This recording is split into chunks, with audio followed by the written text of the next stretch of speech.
Cześć przyjaciele. Now, living in Poland as a Brit, it's not as though I've moved to Japan or Mongolia, right?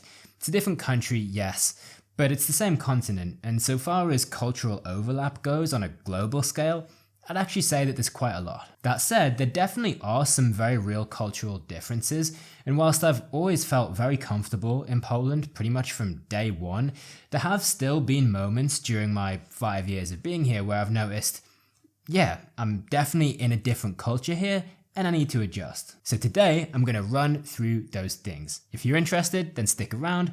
If you're not, then miłego do widzenia. So let's get into it. Dawaj. Alright, now we need to get serious right away because I'd say the very first big cultural difference that I noticed when arriving in Poland was the prominence of religion, and specifically Catholicism. Now I have to admit I feel a little bit ignorant admitting this, but prior to arriving in Poland, I didn't quite realize quite how religious this country was. I of course knew that it was Catholic, and I'd obviously heard of Pope John Paul II, but I just didn't quite know how prevalent Catholicism was in this country. And to give you a picture of my realization of this, I arrived to Poland in the summer of 2020, which was right before the country put further restrictions onto abortion and the subsequent Stryk Kobiet protests and all of the reaction to it. According to the reported figures, around 500,000 people protested this across 400 different protests all around the country. Now I know that this is a very heated topic in Poland and I'm not going to talk about abortion specifically now in this video,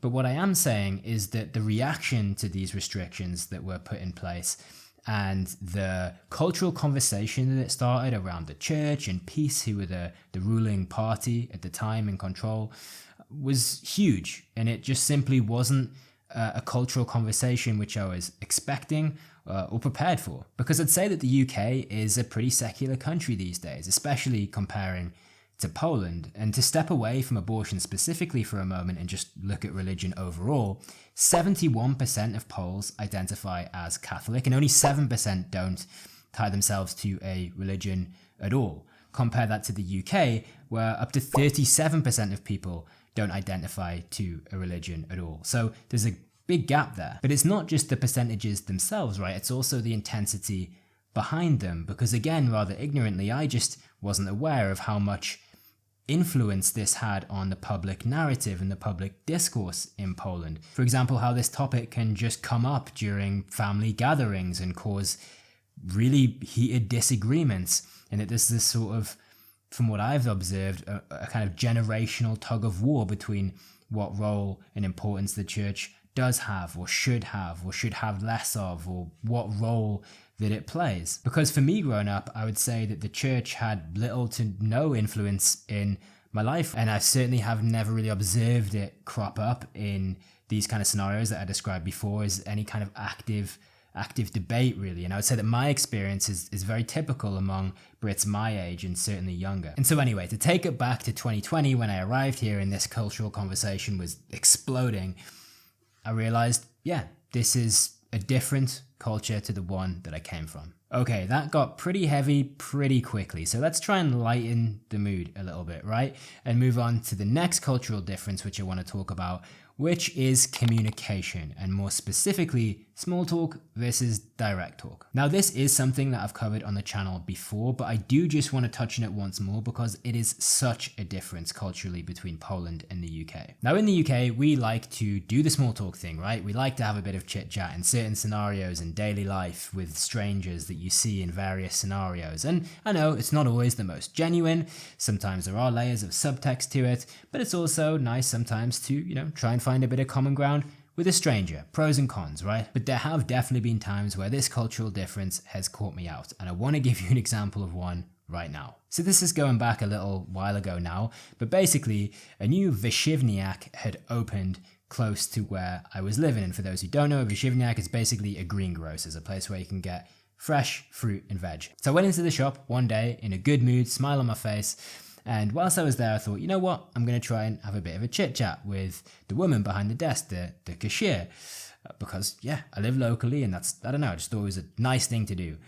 Had my UK head on. So anyway, I said to her something like, "Czy to nowy sklep?" And she kind of looked at me and was like, "Tak." So I said, oh, okay. Kiedy otwarto sklep? And again, she sort of looked at me very seriously. It's like, miesiąc temu.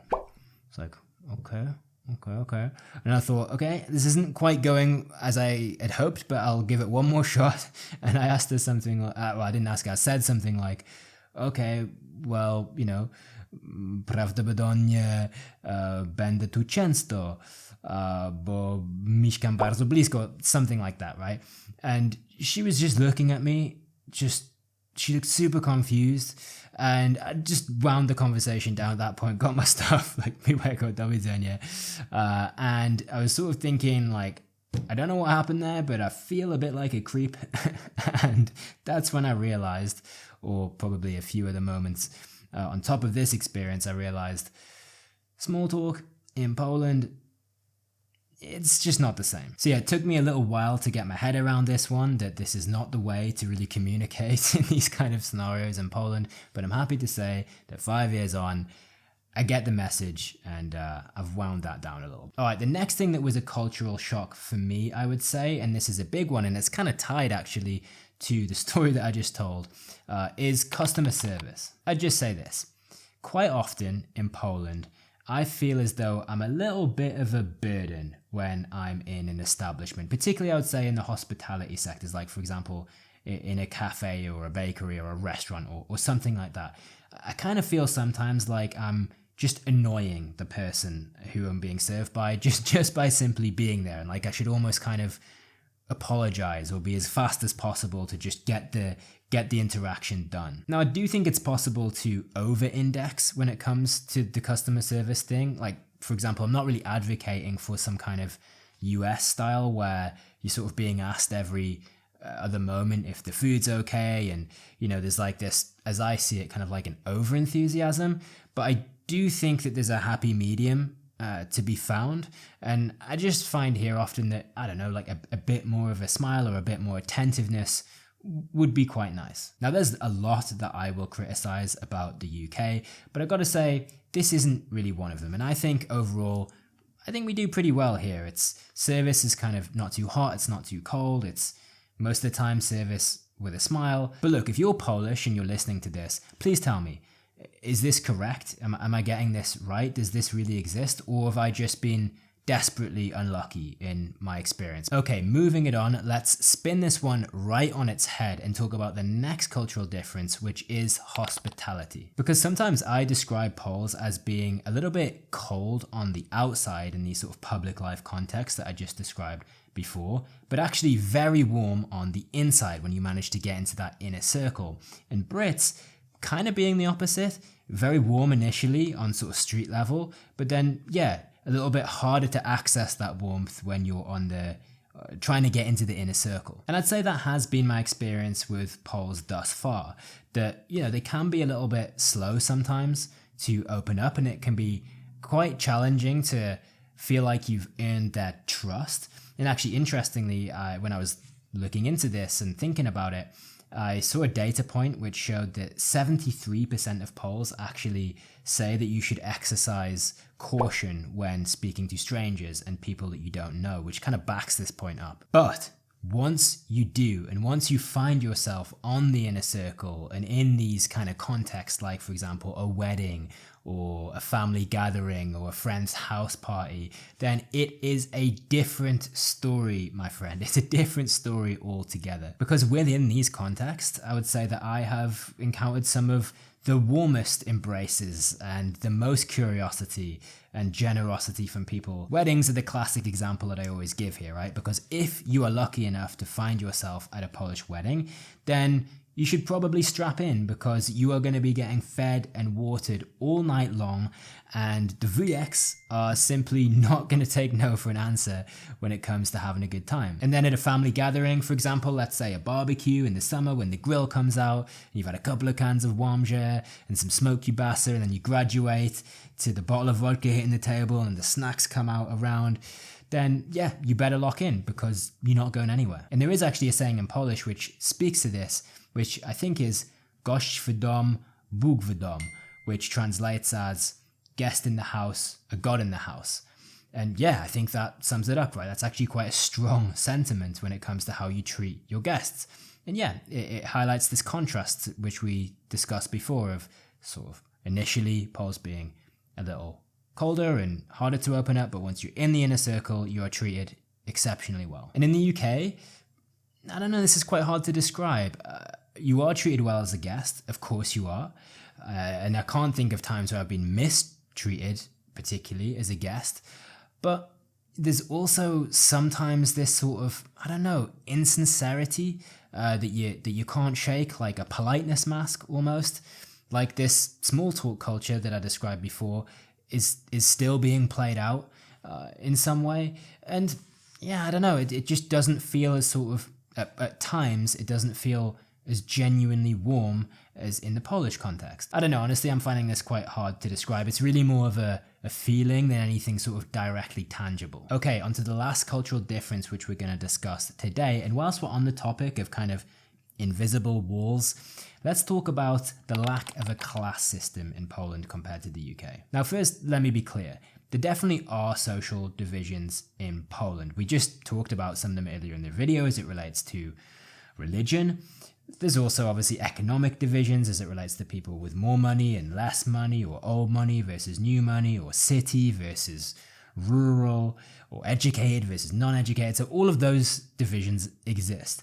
But I don't think that the concept of class is as hardwired into the DNA within Poles and Polish society like it is in the UK. Of course, there's rich versus poor here in Poland, like there is pretty much anywhere.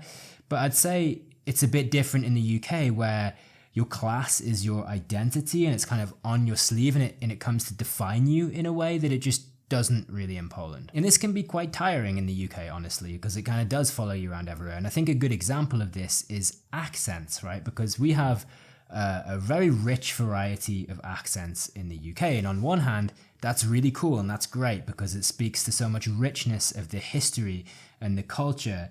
And it's amazing when you go from sort of one city to another, and you can travel like 30 minutes even, or an hour, and get a completely different accent in the UK. But your accent can also just become your identity, which you then just can't shake. And an example of this might be, for example, if you're from a northern city, which have a lot of regional accents, and if you go to London, let's say to work, which is a very common scenario because the UK is so London-centric economically as it relates to the job market, then I'd say that you're pretty categorically disadvantaged there, and that can count against you. And as I was looking into this point, I actually found some pretty revealing data that really backs this up, right? Because 46% of UK-based employees said they feel that they have been mocked and judged before at some point because of their accent, specifically because of their accent. And 64% of UK-based employees said they feel that their accent has actually counted against them negatively within job contexts, whether it's, you know, hiring or interviews. And it's not just about an accent, right? That's just one example. But there are other parts of your character which are also always kind of on show or being judged that all tie back to class, like, you know, what you wear, or even where you go on holiday, or what you order from a bar, or how you act specifically in certain scenarios. It all feels like it's tied at some point in some way back to class. And in Poland, I just don't sense this being quite the same. Now, I say that very aware that obviously I am a foreigner, so I definitely will fly beneath the radar of a lot of these cultural conversations, right? And I'll be exempt from a lot of them. I am aware of that, but I still feel as though I just don't sense it and I haven't heard about it. And I think maybe a good example of this is that here in Warsaw, where I live, I've met a lot of Poles who are from all over the country, from the most rural provinces, who have managed to come here, get a job, set their life up here, which of course does happen in the UK as well. But it seems like it's a bit more common here. And again, there's fewer accents here. I know that accents do exist in the east and down south and in various pockets of the country, but I don't think there are as many. I don't think they're as strong when they do exist, from what I can understand and have been told.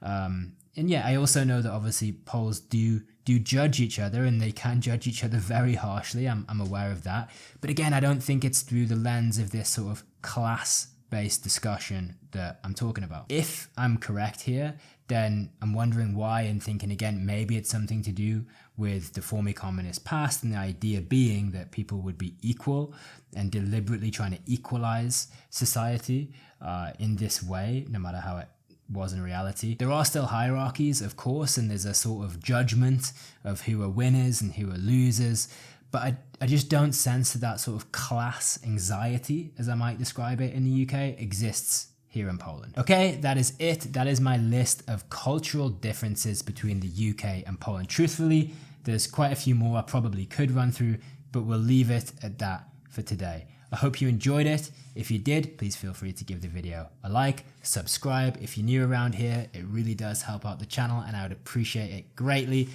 But most importantly, let me know your comments. I love to have this exchange and hear your guys' thoughts on all of the above. There's a lot of deep topics there, so if you do want to share anything, then please feel free to do so. But until then, I will see you on the next one. Do zobaczenia I pa. Thanks for watching. If you want to see more, then you can by clicking right about here. Somewhere around there. Just here. Click it.